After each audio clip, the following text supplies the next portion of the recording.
So hey everyone and welcome to physics academy. चलिए तो जो हमारे टॉपिक्स चल रहे थे एडवांस क्वांटम मैकेनिक्स के, उसके ऊपर चलते हैं। आज हम डिस्कस करेंगे एक बहुत ही प्यारा टॉपिक जो कि है पार्टिकल इन अ बॉक्स। ये टॉपिक उन सारे बच्चों के लिए इंपॉर्टेंट है जो बीएससी के स्टूडेंट हैं, एमएससी में है और नेट की तैयारी कर रहे हैं, आईआईटी जेईई की तैयारी कर रहे हैं, गेट की तैयारी कर रहे हैं, क्योंकि यहाँ से आपको क्वेश्चन श्योर शॉर्ट देखने को मिलेगा।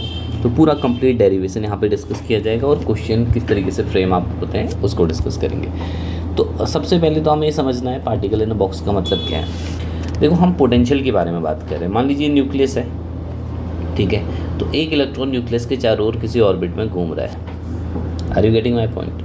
तो उस न्यूक्लियस का जो पोटेंशियल होगा इस चार्ज पार्टिकल के लिए वो किस तरीके का हो सकता है। वो स्टेप पोटेंशियल हो सकता है, वो इनफाइनाइट पोटेंशियल वेल की तरह बिहेव कर सकता है। उसके बारे में हम यहाँ पे डिस्कस कर रहे हैं। तो लेट हम मान लेते हैं कि Vx इक्वल टू एक हमारे पास पोटेंशियल है जनरल फॉर्म में। Vx इक्वल टू एक रीजन है, ज़ीरो है, x इक्वल टू 0 से लेके a तक, और Vx जो है हमारा इन्फिनिटी है अदरवाइज हर जगह पे।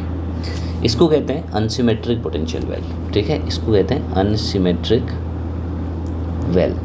दूसरा जो कंडीशन हम डिस्कस यहाँ पे करेंगे, दूसरा करेंगे सिमेट्रिक पोटेंशियल वेल के बारे में।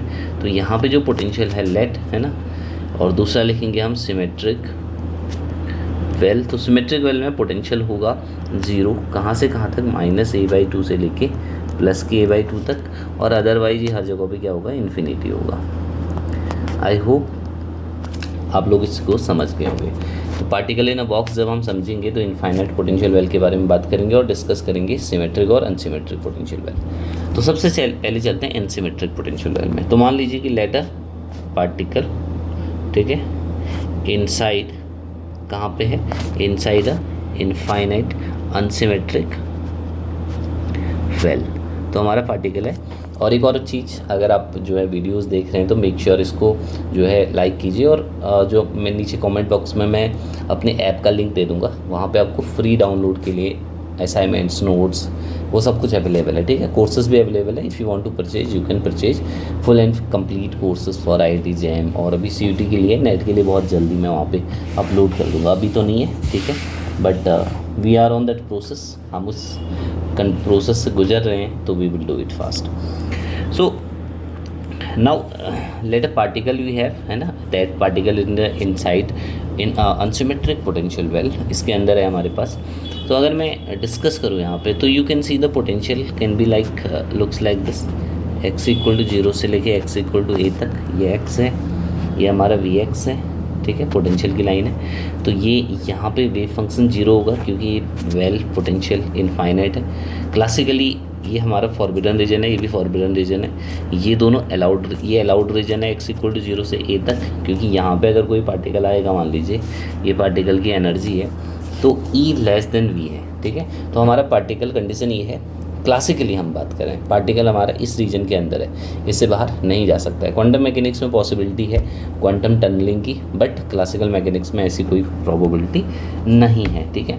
सो now you know that, so Schrodinger equation हमें पता है, del square psi from del x square 2m/e, potential 0 है, upon h cut square psi equal to 0। इसको k स्क्वायर लिख सकते हैं इस टर्म को, ठीक है। दिख रहा होगा ना, सारी चीज़ें प्लीज़ ध्यान से देखना, ठीक है, मज़ा बहुत आएगा तुम्हें। ज़िंदगी जो है वो तुम्हें खुशनुमा लगेगी अगर तुम इस बात को ध्यान दोगे। तो यहाँ पे सो इट्स सॉल्यूशन, जो ये डिफरेंशियल इक्वेशन है, इसका सॉल्यूशन जो होगा वो psi equal to a e⁻⁴ plus b e⁻⁻⁴ के फॉर्म में होगा बच्चों, ठीक है। बाउंड्री पे at x equal to 0 psi जो होगा 0 होगा, x इक्वल टू a पे साई 0 होगा, क्योंकि बाउंड्री इनफाइनाइट को जा रही है। तो जहाँ पे भी बाउंड्री इनफाइनाइट को टेंड करती है वेव फंक्शन हमारा 0 हो जाता है, ठीक है। ये बातें बाउंड्री कंडीशन के अंदर आ जाएंगी, ओके, कोई डाउट तो नहीं है। तो जब मैं इसको खोलूँगा e⁻⁻⁴ को, e⁻⁻⁴ को क्या लिखते हैं, आई थीटा को क्या लिखते हैं, cos theta plus i sine theta, ठीक है। तो जब वेव फंक्शन की कंडीशन लगाओगे, ये कंडीशन यूज करोगे, तो यहाँ पे तो रखोगे 0, यहाँ पे रखोगे ae⁻⁴ तो कॉस x जब 0 रखोगे तो कॉस 0 तो 1 होता है, पर साइन 0 0 हो जाएगा। तो यहाँ से b इक्वल टू 0 मिलेगा हमें कंडीशन, ओके। तो साई इक्वल टू मेरा जो वेव फंक्शन है a साइन kx बचेगा केवल। ध्यान समझिएगा जो है बहुत प्यार से। एट एक्स इक्वल टू ए, फिर से साई जीरो होना चाहिए। तो इससे कंडीशन लगाएंगे तो यानी कि ए साइन एक्स की जगह ए रखेंगे तो ये भी जीरो होना चाहिए, ठीक है। पर अगर ए जीरो हो गया तो ये पूरा वेव फंक्शन ही जीरो हो जाएगा हमारा, समझ गए ना। हमने e to the power i theta को क्या लिखा बच्चों, cos theta plus i sine theta लिखा, और e to the power minus i को cos theta minus i sine theta, ठीक है। यूलर्स फॉर्मूला आपने पढ़ा होगा।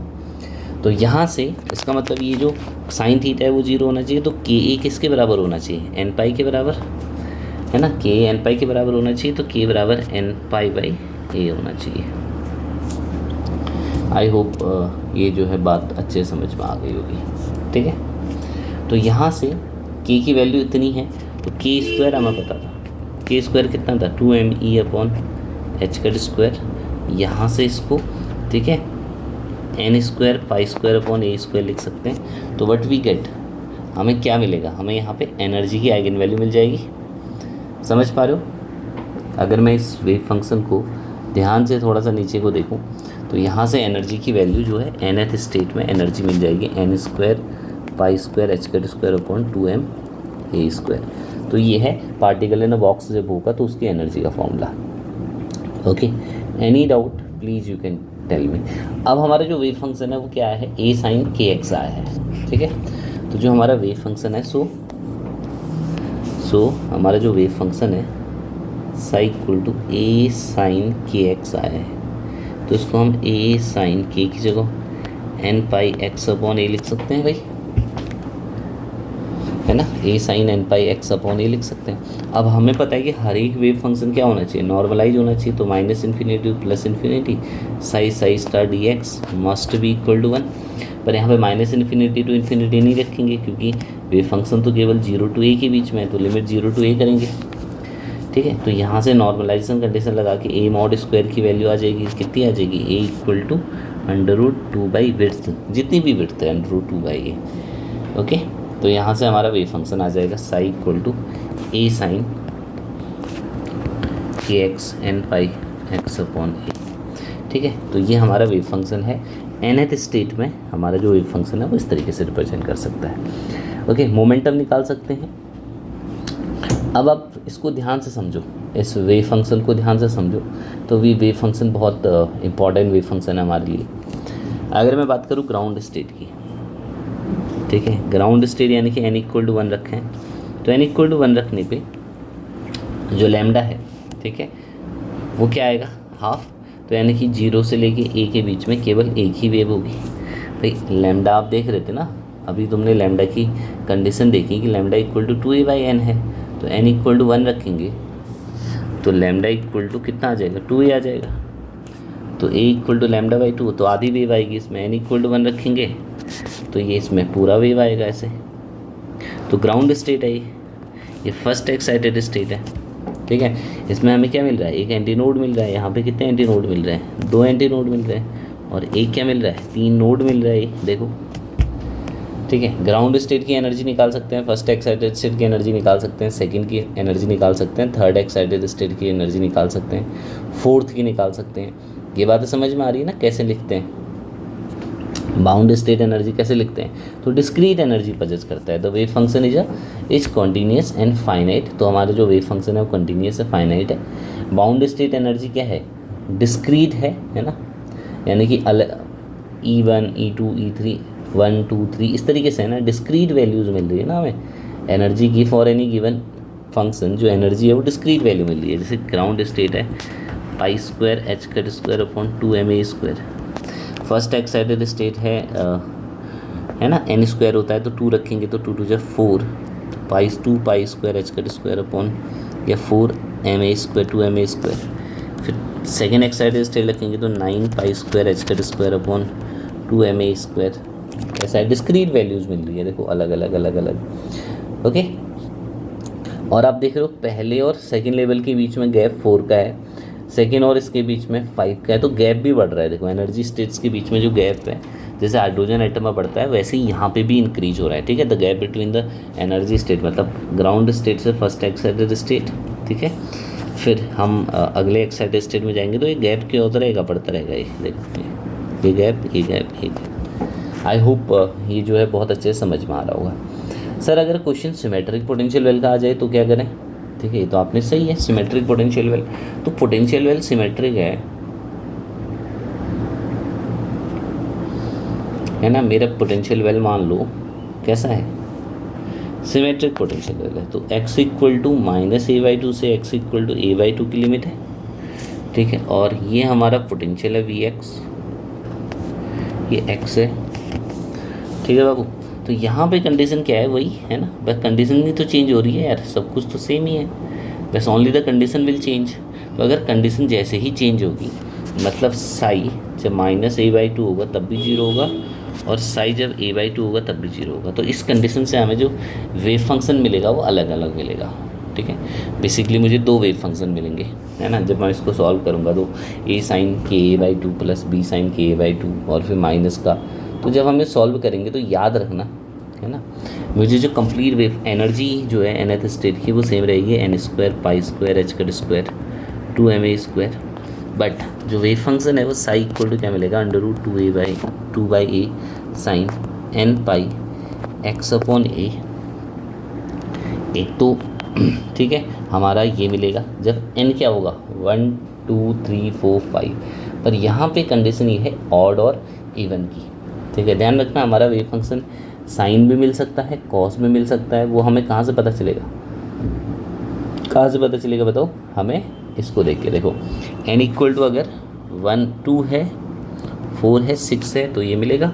और अगर वेव फंक्शन ऐसा है, ठीक है, जैसे कॉस, यहाँ पे कॉस आ जाए, कॉस n पाई x/a, जब ये 1 3 5 होगा n, ठीक है, समझ रहे हो। ये ना ध्यान रखना, आप इसको भूलना नहीं, this is most important for you.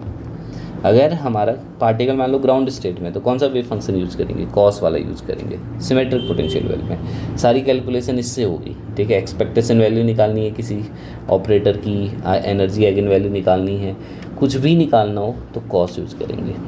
I hope it is clear. तो आपको वेव फंक्शन, एनर्जी, है ना, ये सारी चीज़ें ध्यान रखनी पड़ेगी। It is one of the most important topic, जिससे प्रीवियस ईयर में कई बार क्वेश्चन आ जाते हैं। एनर्जी निकाल सकते हो, मोमेंटम निकाल सकते हो, ठीक है। मोस्टली तो इजी क्वेश्चन आता है, हम कर सकते हैं उनको, ठीक है।